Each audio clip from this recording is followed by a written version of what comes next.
Buenos días, muchachos. Dios los bendiga. Ya estamos al aire. Qué bueno que están aquí conectándose.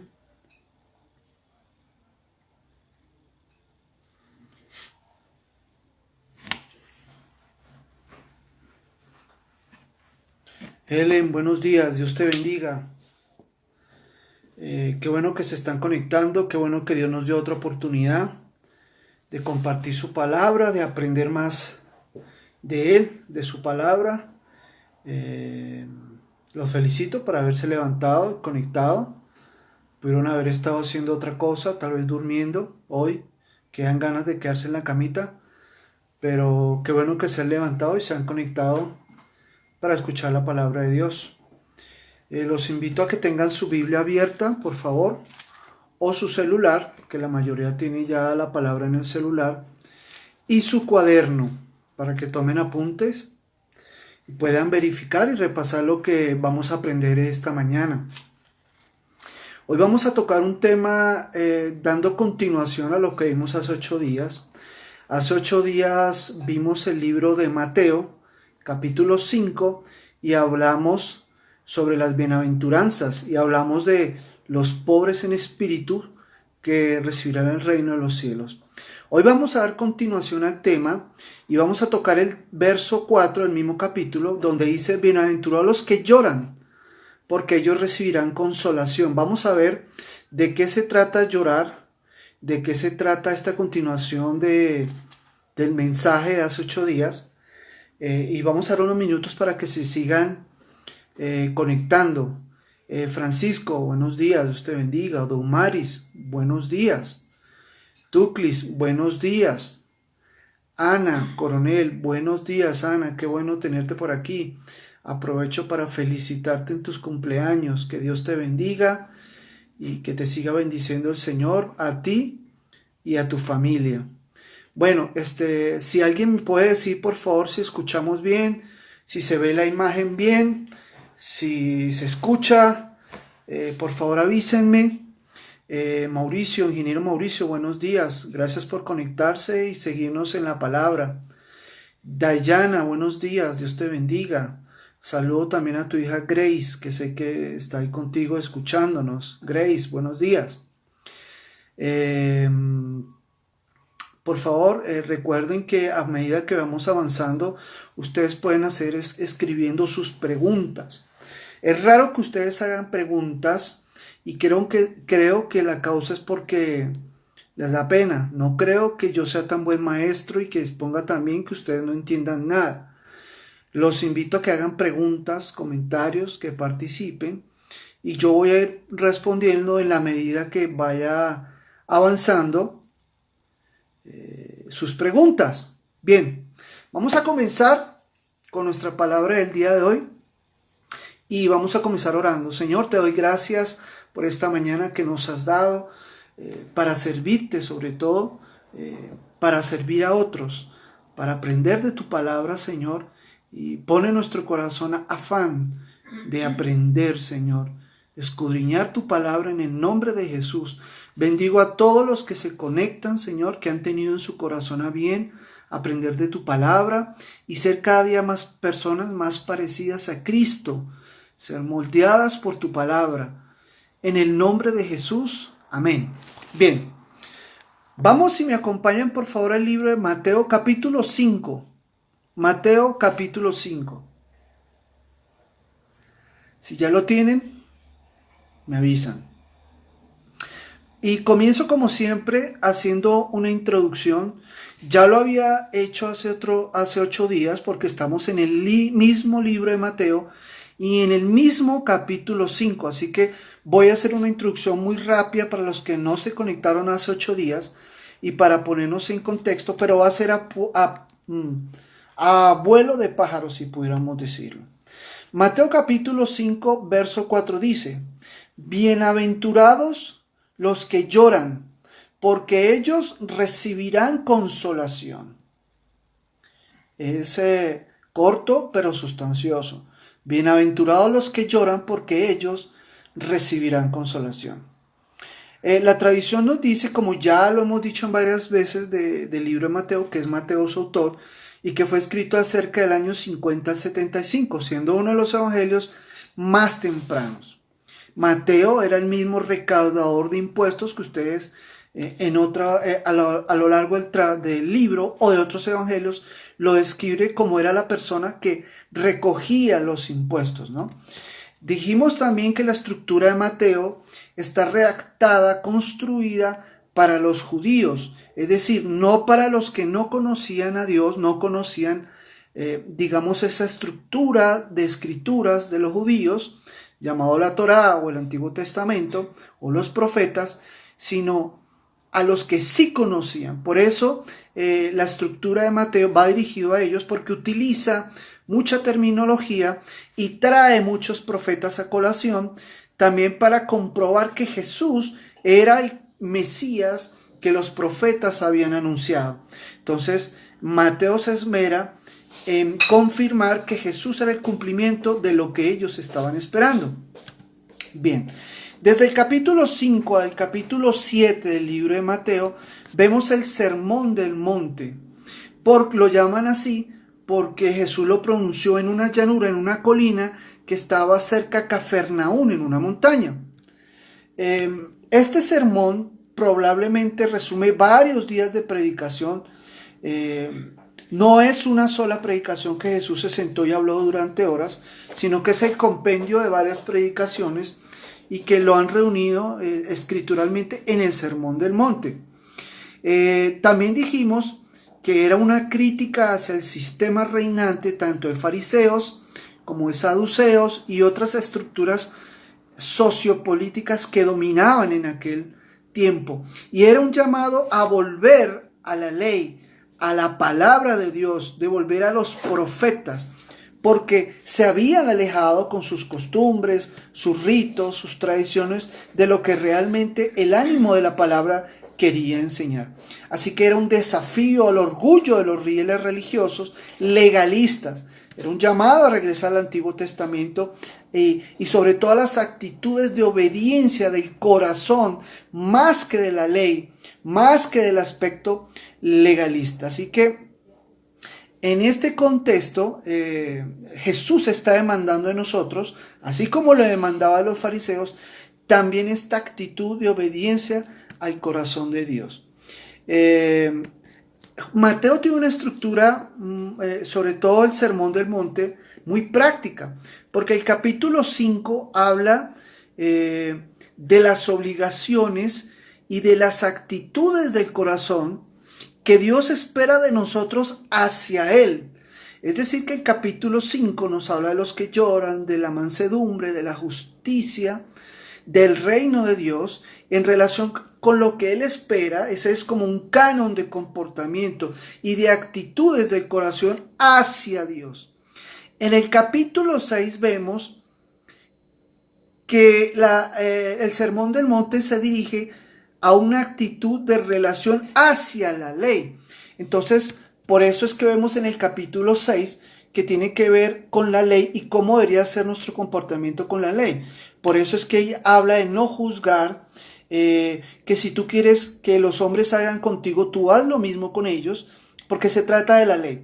Pero el capítulo 7 nos enseña actitudes y principios de nuestra relación con los demás. Ojo, por eso el capítulo 7 habla de no juzgar, lo que les acabo de decir, porque es relacional con nuestros congéneres, con nuestros pares. Entonces el capítulo 6 tiene que ver relación con Dios, el capítulo 7 relación con la ley y el capítulo 7 la relación con nuestros hermanos. Así que esa es la estructura del Sermón del Monte y estamos hoy hablando del capítulo 5, verso 4. Por lo tanto, son las bienaventuranzas, lo que Dios espera de nosotros, de nuestro corazón hacia Él. Otra característica que hablamos del libro de Mateo y en general de las bienaventuranzas, pero también del libro de Mateo, es que utiliza la contradicción. Habíamos hablado del oxímoron o la aparente contradicción con la que se expresan ideas, ¿no? Porque es como difícil entender que bienaventurado o doblemente bendecido es llorar, o los que sufren, o los que son buscadores de paz. Pero básicamente eso se da porque los principios, las normas del reino de Dios aparentemente son contradictorias porque van contra nuestros principios, y generalmente los principios nuestros están enmarcados en los principios del mundo. Venimos del mundo, de un sistema que es totalmente contrario a Dios. Pero las bienaventuranzas expresan la voluntad y cómo funciona el reino de Dios, no nuestras opiniones ni de nuestra sociedad. Por eso es que aparentemente son contradictorias, pero como vamos a ver, no necesariamente son contradictorias, sino según nuestro punto de vista, no las de Dios. Ok. Algún día hablaré de las contradicciones aparentes de la Biblia, donde Dios te dice que tú tienes que morir para vivir, tienes que nacer de nuevo para poder vivir. Bienaventurado el que pone una mejilla cuando lo golpean, etcétera, etcétera. Aunque son contradicciones, aparentemente para Dios no lo son. Pero lo tocaremos en otra sesión. Ok, recuerden, si tienen preguntas o comentarios, háganlos ahí en la cajita, que yo los estoy leyendo. Ok. Vamos a entrar entonces específicamente a lo que nos atrae hoy, que es Mateo capítulo 5, verso 4. Bienaventurados los que lloran. Entonces surge la pregunta, ¿quiénes son los que lloran? ¿O a quién se refiere este versículo? Bienaventurados los que lloran. Primero, déjeme aclararle, porque ya lo habíamos hablado hace 8 días, la palabra bienaventurados viene del griego makar, con K, makar, y significa supremamente bendecido, o por extensión afortunado, bien librado, bendecido, dichoso. Es como si dijéramos que bienaventurado es doblemente bendecido, ¿no? Entonces, cuando lo metemos ahí en nuestro texto de hoy, dice, doblemente bendecidos los que lloran.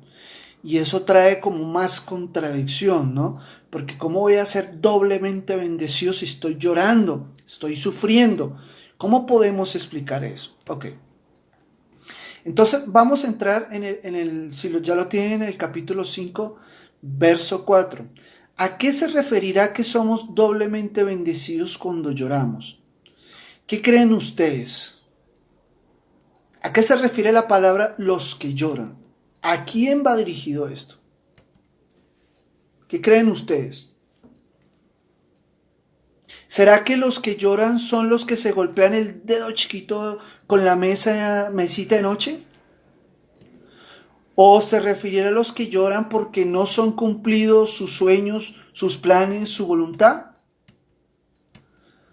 ¿O serán los que lloran porque su equipo del alma perdió un partido de la Champions, por ejemplo? ¿O será los que lloran por su político favorito porque fue hallado culpable por la justicia por sus actos?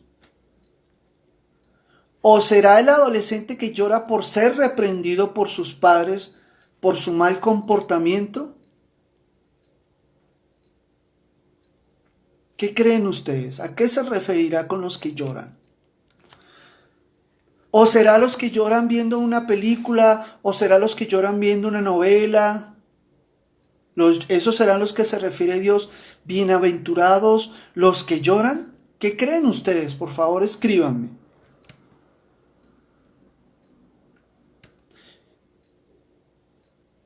Bien, veamos a qué se refiere la palabra cuando nos enseña a través de la vida de Jesús qué significa llorar.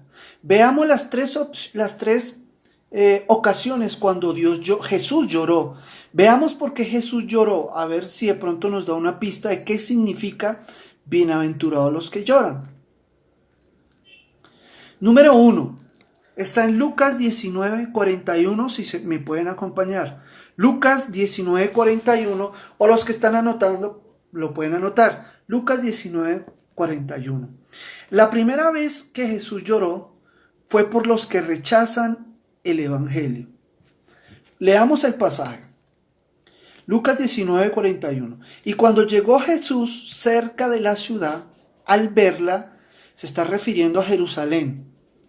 Cuando llegó Jesús cerca de la ciudad, al verla, Lloró sobre ella. Lloró sobre ella.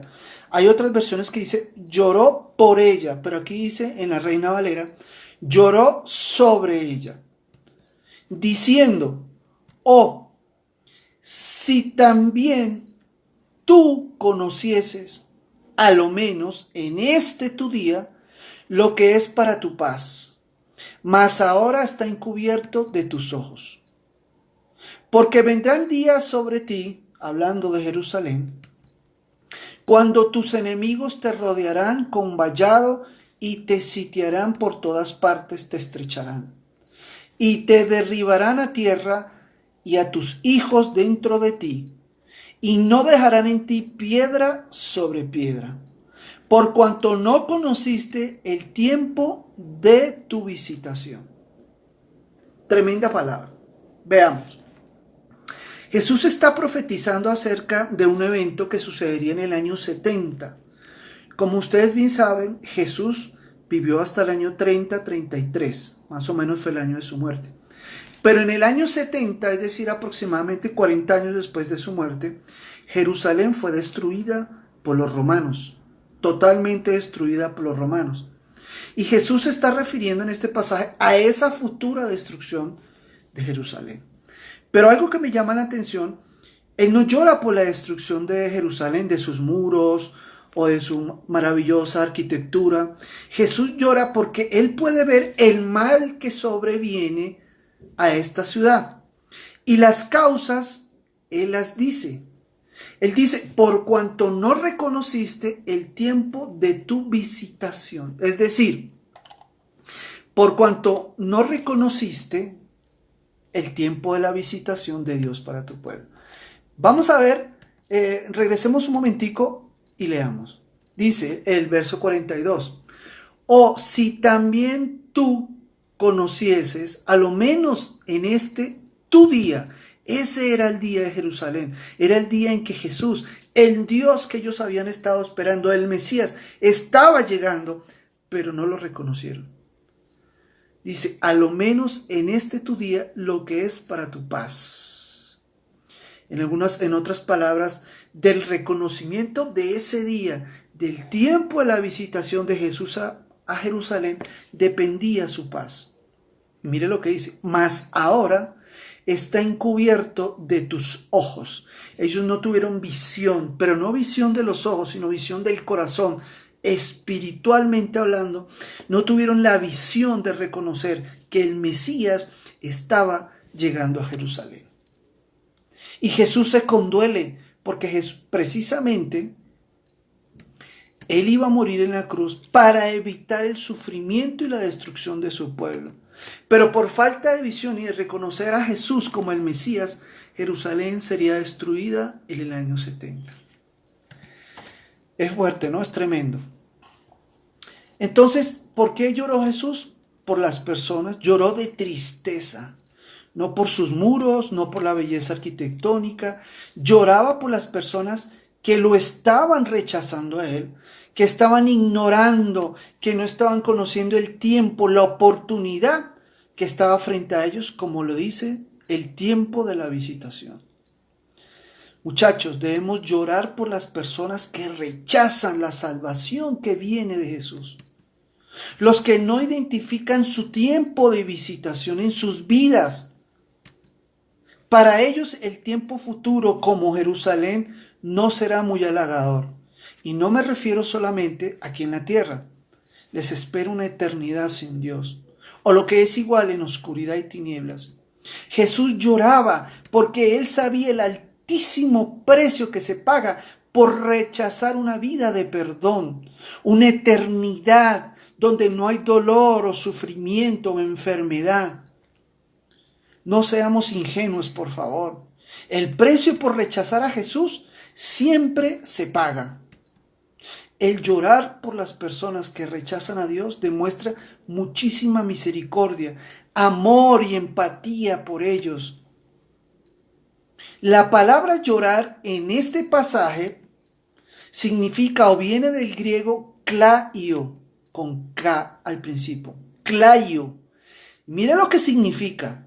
Llorar a gritos. No es llorar por dentro como otra acepción de la palabra en el griego, es llorar a gritos. El impacto para Jesús de saber que Él había venido para evitar el dolor, la destrucción de su pueblo, pero que por falta de visión, de reconocer que Él era la salvación que venía a Jerusalén, que había sido profetizada hace miles de años en las Escrituras, por parte de su pueblo sucedería lo que sucedió en el año 70, la destrucción de Israel. Por eso Jesús lloraba, porque no lo habían querido recibir y él sabía lo que se venía, las consecuencias del pueblo de Jerusalén al no reconocerlo. Yo te tengo que preguntar en esta mañana, ¿Dios se ha revelado a tu vida? ¿Cuál ha sido tu reacción? ¿Has aceptado a Cristo, a Jesús en tu corazón? Ten cuidado de no reconocer el tiempo de visitación a tu vida, a tu familia, a tu hogar. Pero si ya recibiste a Cristo en tu corazón, entonces debemos ser sensibles como Jesús al punto de llevarlo al llanto, de llevar su palabra a todo lugar y persona. Recordemos, es muy alto el precio a pagar por no ser consciente de la necesidad de salvación en las personas. ¿Cuántas personas tienes a tu alrededor que no conocen la palabra y no les has predicado? Tal vez compañeros de trabajo o familiares en la universidad. ¿Por qué no les has predicado? ¿Has llorado por las personas que se pierden como Jesús? Jesús llora por las naciones, por las ciudades, como lloró por Jerusalén. No solamente por las personas que se pierden, por las naciones. Y creo que habrá un justo juicio de Dios hacia las naciones por lo que estamos haciendo. Hay un juicio a las naciones que vendrá por lo que las naciones están haciendo, porque están rechazando a Dios. Leyes de aborto, leyes que van en contra de la ley de Dios, apoyadas por presidentes, gobernadores, legisladores, por naciones que van detrás del pecado y no detrás de Dios. Hay un juicio por el rechazo de Dios, porque el tiempo en la visitación para Venezuela, para Colombia, se ha dado. Y hay muchos que lo han rechazado. Y Jesús llora por esas personas que rechazaron el Evangelio. Nosotros también deberían dolernos las personas que rechazan, que se pierden porque nadie les predica. Hay personas que prefieren quedarse dormidas los domingos que ir a un culto, que escuchar una palabra, que predicarles a alguien, porque qué pereza, porque tengo que lavar, porque tengo que barrer, porque no tengo para el pasaje, porque me tocó trabajar. Sea cual sea la disculpa, amado hermano, usted y yo estamos llamados a predicar el Evangelio y a llorar, a que nos duele en el corazón las personas que se pierden en la eternidad. No solo las personas, las naciones y las ciudades. Recordemos el juicio que vino para Nínive porque no reconoció a Dios por su pecado. Ok. La segunda cosa por la que Jesús lloró, que yo encontré en mi palabra, es que Jesús llora por el dolor ajeno. La primera, Jesús lloró por los que rechazan a Dios, y la segunda es que Él lloró por el dolor ajeno. La traducción en este pasaje que vamos a ver no es igual al otro. En este pasaje la traducción de lloró es dacruo con K, dacruo. Significa derramar lágrimas. En el pasaje anterior vimos que Jesús lloró a gritos y por eso tal vez el texto nos dice que él lloró sobre la ciudad. Él estaba llegando a Jerusalén y cuando pisó las fronteras de Jerusalén lloró a gritos porque él vio la destrucción. Pero en este pasaje Jesús derrama lágrimas. No es el llanto de gritos, simplemente derramó lágrimas. Eso es lo que significa dacruo en el griego. Lloró de compasión al ver las personas que estaban alrededor de Lázaro. No por Lázaro, Ojo, Jesús lloró en el pasaje de la resurrección de Lázaro por compasión. Veamos el pasaje o el texto bíblico lo que nos dice. Por favor, si me acompañan a Juan 11, capítulo 11, verso 32. Juan 11, verso 32. Jesús estaba en otra ciudad y le avisan que su amigo, su íntimo amigo, había muerto. Y le dicen que por favor se acerque a la ciudad para orar por él. Pero Jesús tarda 3 días en llegar y cuando llega, que es el verso 32, dice María, cuando llegó a donde estaba Jesús, al verle, se postró a sus pies diciendo, Señor, si hubieses estado aquí, no habría muerto mi hermano. Suena como a reclamo, ¿verdad? ¿A qué viene si ya mi hermano murió? Si hubieras estado aquí, mi hermano no habría muerto. Jesús entonces, al verla llorando, esto es importante porque nos explica qué significa llorar. Bienaventurados los que lloran, para los que se acaban de conectar, significa, número 1, Jesús lloró 3 veces y estamos viendo qué significa llorar. Si Jesús lloró es porque había algo en su corazón que nos debe impulsar a nosotros. Número 1, él lloró por los que rechazan el evangelio, porque él lloró cuando vio a Jerusalén destruido. Número 2, él llora por compasión. Y estamos entrando al pasaje de Juan 11:33, cuando Jesús llega a resucitar a Lázaro. Es la segunda vez que la Biblia registra que él lloró. Dice, Jesús entonces al verla llorando, es decir, que Jesús entra y ve a unas personas llorando, ve a María, pero también dice, y a los judíos que la acompañaban, también llorando.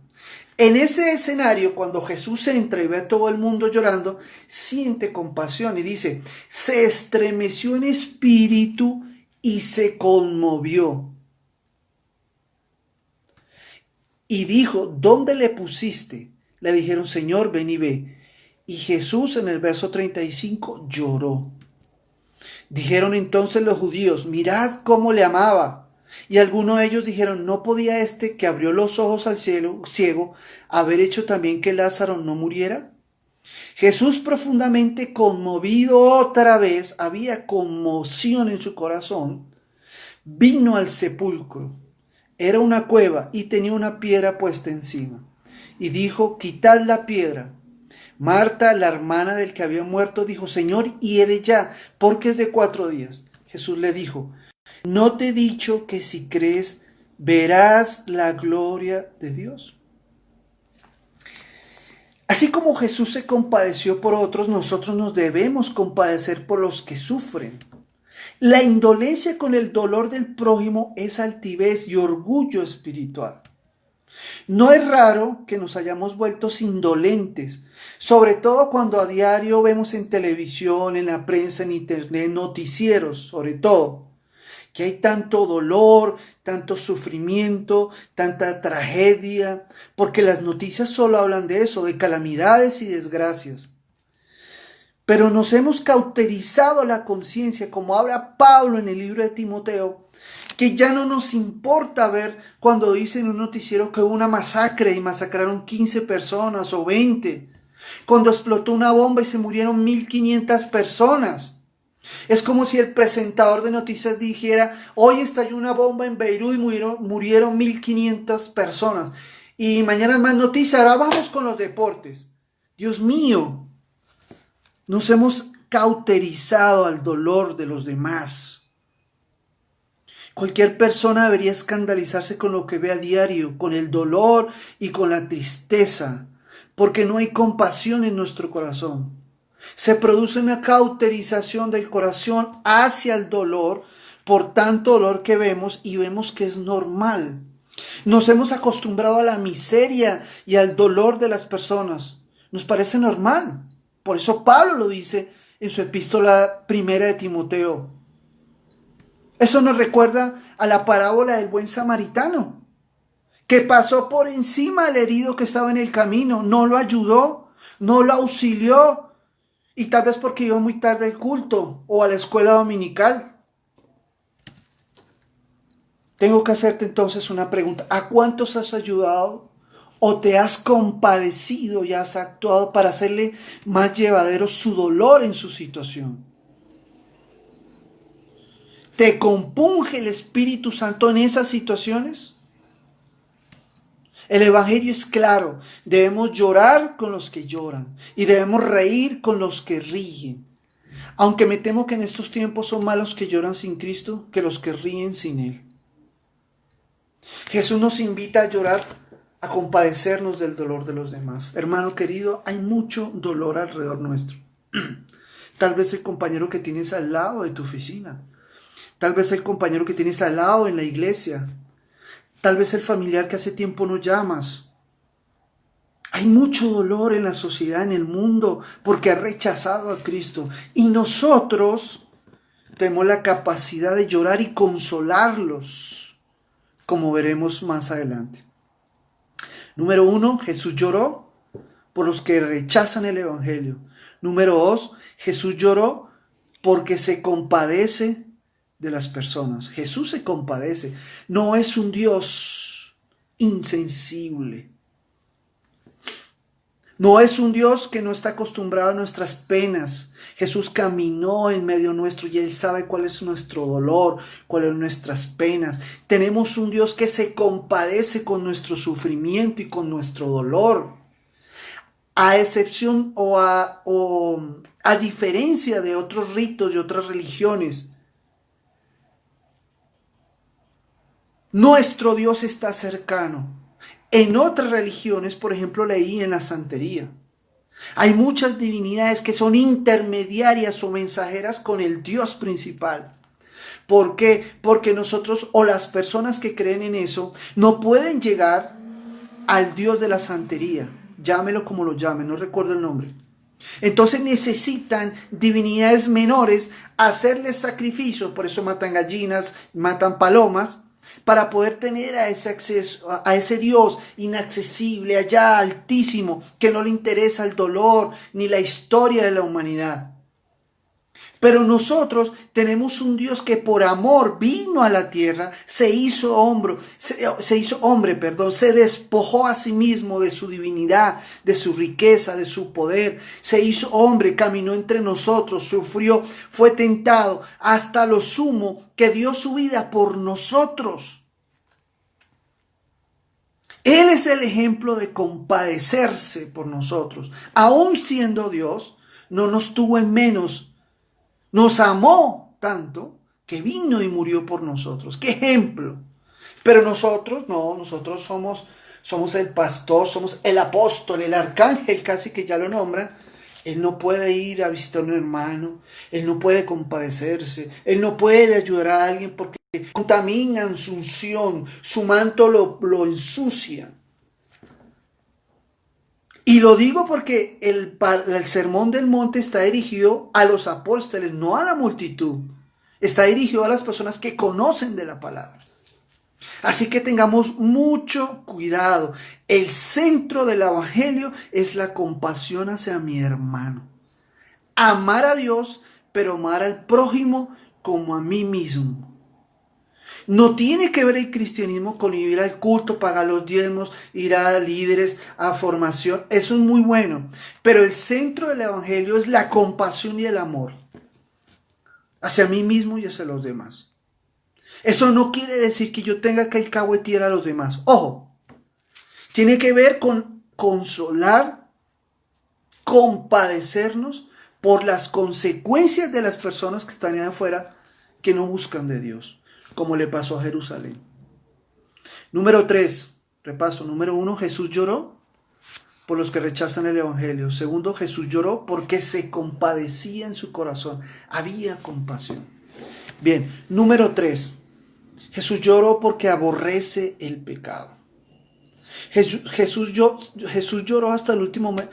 Me llama la atención que en Hebreos capítulo 5, verso 7 dice que Jesús lloró cuando él estaba orando en Getsemaní. Mucha gente, y hemos sabido que Jesús sudó gotas de sangre de la angustia que él tenía.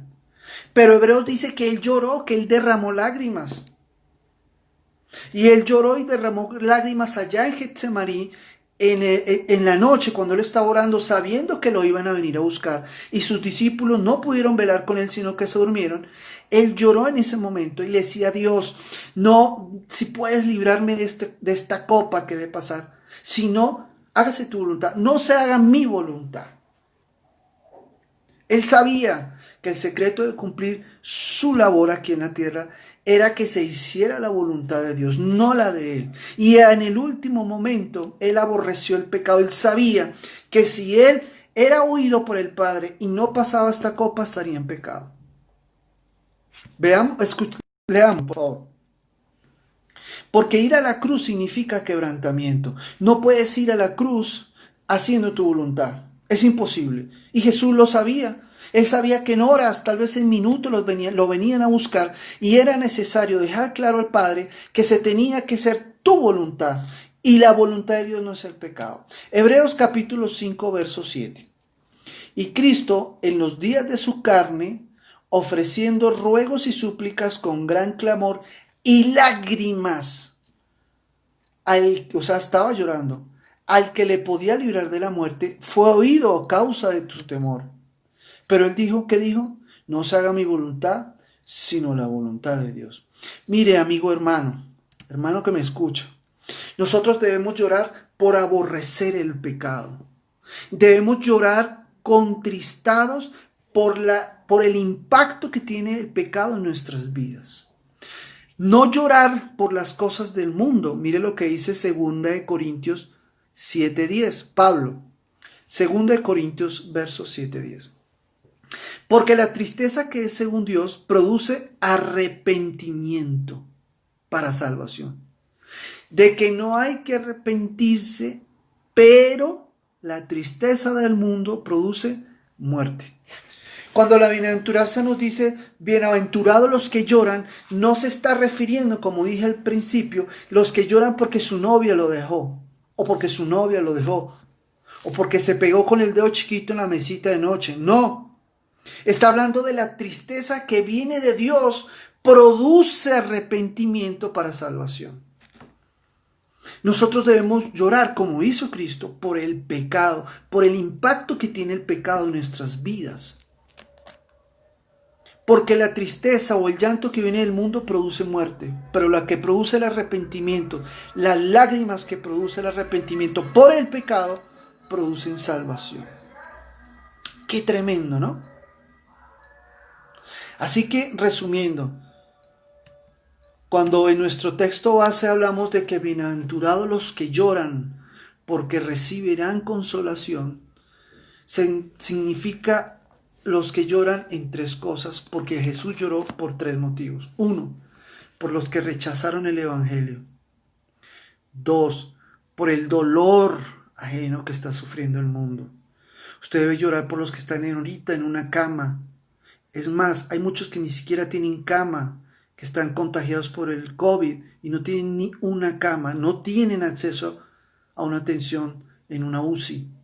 Hay mucha gente que está en hospitales, debemos orar, llorar, gemir, clamar por ellos.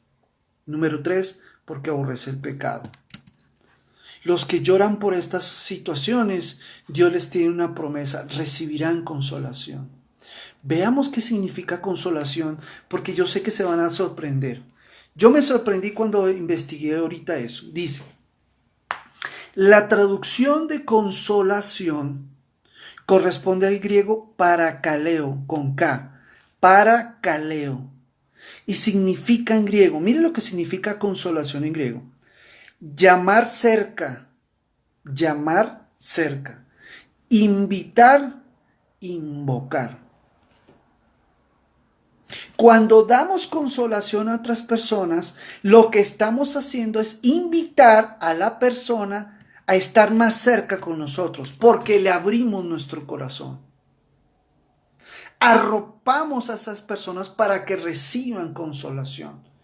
Por eso es que la traducción que yo les dije que les iba a parecer bastante interesante y enormemente importante para entender qué es recibir consolación, es llamar cerca, es decir, que consolación es cuando alguien está lejos, llamarlo cerca. Invitar, dice en el griego. Llamar cerca, invitar. Por eso es que cuando yo consuelo a una persona, lo estoy invitando a mi corazón, me abro para entenderlo y sobre todo para amarlo. Entonces, el texto nos dice que recibiremos consolación, es muy distinto tal vez a la percepción. No es pasarle la manito por encima, pobrecito, no. Consolación es invitar a alguien que estaba lejos a que esté cerca. Cuando lloramos por causa de Dios, del reino, recibiremos consolación. Es la recompensa. Es decir, cuando lloramos por causa de Dios,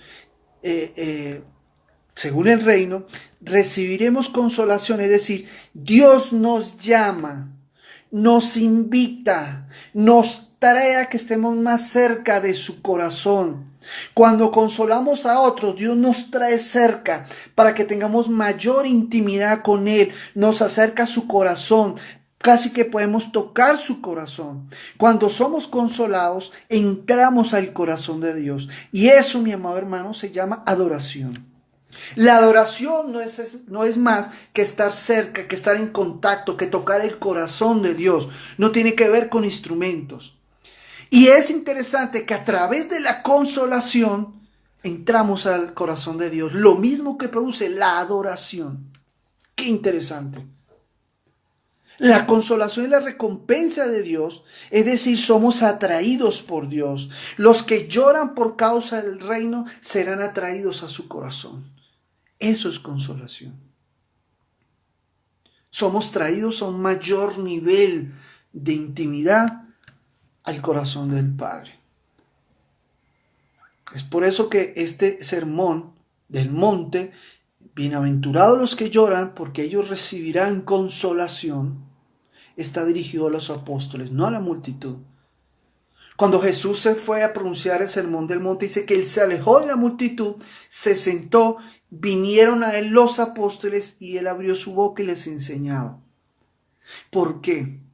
Porque para llorar por las cosas correctas, porque para llorar por las cosas del reino de Dios, tú necesitas tener a Cristo en tu corazón. Porque llorar por las situaciones indicadas, por las situaciones del reino de Dios, solamente vienen por un trabajo del Espíritu Santo.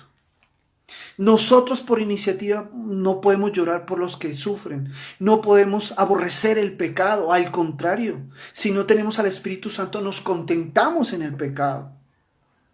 Por eso es que Jesús le dirige este sermón a los apóstoles, porque ellos ya eran salvos, ya conocían a Jesús, ya habían nacido de nuevo y tenían el Espíritu Santo y podían entenderlo.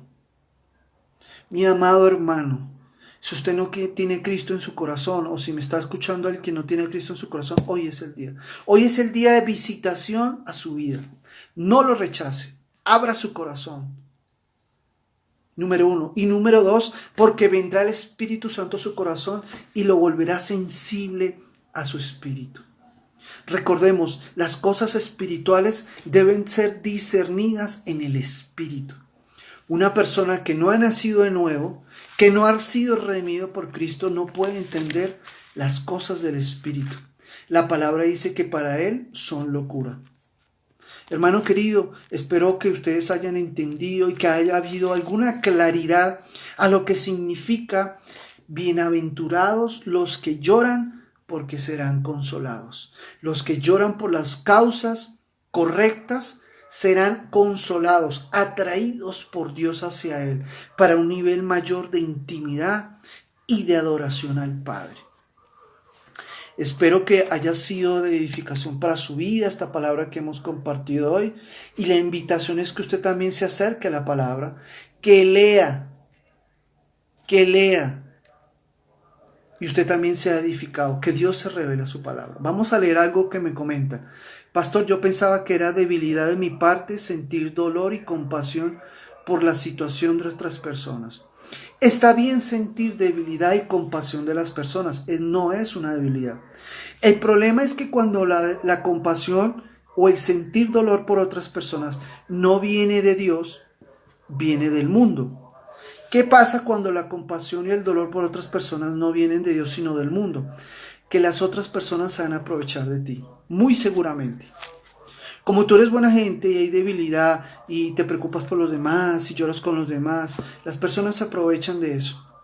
Cuando la debilidad no es debilidad, cuando la compasión viene de parte de Dios, vienes para edificar.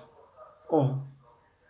El hecho que yo me siente con una persona que cometió un pecado y está sufriendo consecuencias, por ejemplo, que yo le brinde mi compasión, no quiere decir que yo esté de acuerdo o que la alcahuetee a esa persona.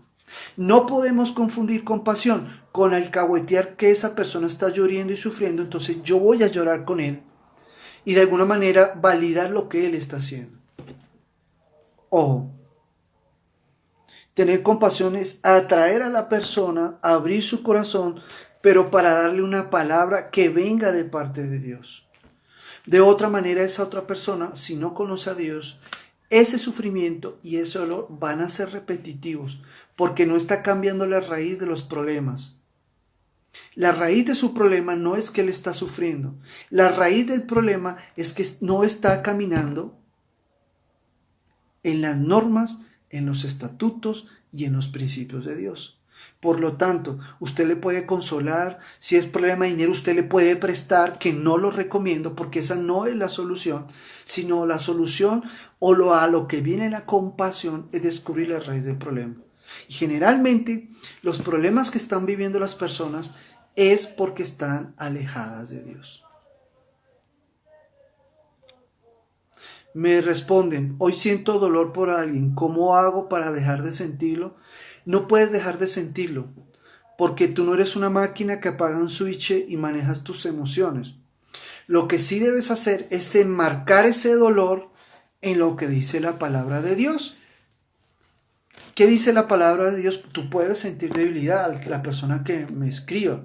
Es normal sentirlo, pero tú tienes que manejar ese dolor según lo que dice la palabra. El dolor que viene del arrepentimiento es para salvación. El dolor que viene del mundo, la depresión, que es un mal, no viene de Dios. Ora, yo le puedo recomendar a esa persona, ora. Si ese dolor viene de Dios o no viene de Dios. Yo he aprendido que yo puedo sentir compasión por las ovejas, por las personas, pero no puedo cambiar su vida. Me duele, oro por ellos, pero si ellos no cambian su vida, si no se acercan a Dios, van a seguir sufriendo. La palabra es clara, hay que llevar, la persona que me está escribiendo esto, por favor, dice, hay que llevar todas nuestras aflicciones, todas nuestras peticiones con acción de gracias delante de Él y la paz de Dios completa llenará nuestros corazones. No puedes dejar de sentir el dolor, pero sí puedes abordarlo de la manera bíblica. Ora por esa persona para que busque, para que sea confrontado por Dios, porque entonces su dolor o la tragedia que está viviendo será tomada por Dios. Nosotros no podemos cargar a las personas, no podemos cargar con las personas. Uno como pastor aprende que uno sí tiene compasión, va, ora por ellos, pero a la final son ellos los que toman la decisión.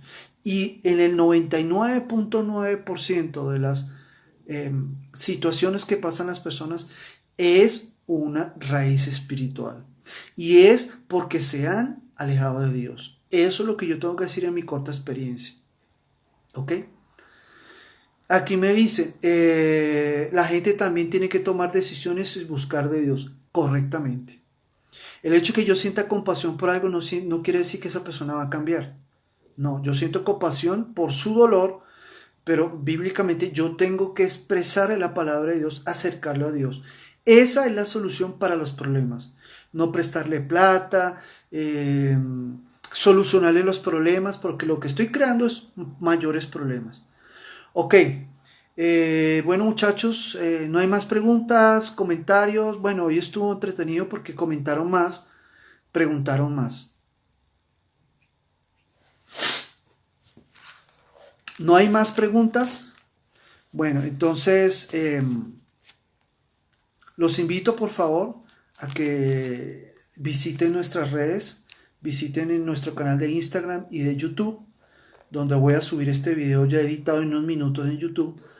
Por favor, compártanlo, por favor, denle me gusta, comparta y comenten, ya saben, me gusta, comenten y compartan. Me gusta, comenten y compartan. Es importante que haya otra gente que no puede escuchar la palabra de Dios, les llegue estos videos. Habrá otros que no les gusta, pues.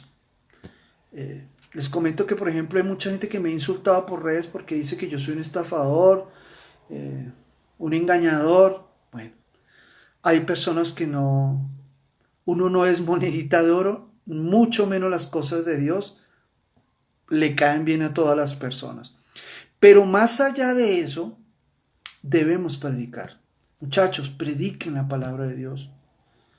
Prediquen, pero para eso tienen que meditar en ella. Mediten, prediquen a toda hora. Prediquen en los buses, en su trabajo, por las redes. Hoy hay tantas herramientas. Prediquen. Ayuden, sirvan, sean ejemplo. Parezcanse más a Cristo en nuestro día a día. Llénense de fe. En estos momentos de pandemia, de crisis financiera, de salud, necesitamos que usted y yo seamos luz en medio de la tiniebla. Que seamos sal en medio de la descomposición que está viviendo esta sociedad. Cada vez veo cosas terribles, terribles, peores que van contra la palabra de Dios en franca descomposición. ¿Y sabe qué evita la descomposición de los alimentos? La sal.